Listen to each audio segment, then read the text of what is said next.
Mapigano makali yametikisa Kivu Kusini tangu Jumamosi Aprili 12 wakati wapiganaji wa Wazalendo kwa uratibu na jeshi la Jamhuri ya Kidemokrasia ya Kongo FARDC walipoanza mashambulizi dhidi ya waasi wa M23. Mapigano hayo yamejikita zaidi katika maeneo ya Kabare, Walungu, Katana, Kabamba na Burale. Huko Katana, majibiano makali ya moto yalizuka katika maeneo ya Kabamba na katikati mwa jiji.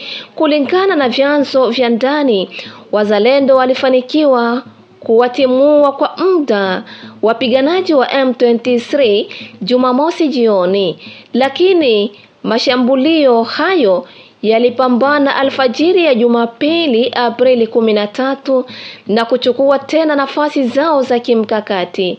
Wakati huo huo, vikosi vya M23 vilionekana vikiondoka kwenye uwanja wa ndege wa Kavumu na kuelekea upande wa kaskazini huko Katana na Kakamba, ishara ya kushadidi mapigano.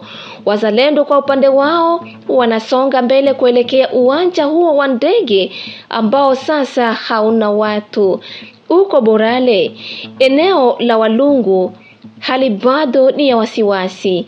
Baada ya mapigano mafupi, uhasama ulianza tena kuzuia shughuli zote.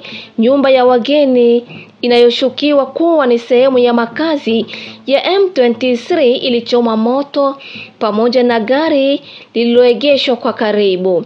Hakuna idadi rasmi ya watu waliopoteza maisha, ila familia 3 zimo katika majonzi ya kuwapoteza vijana wao.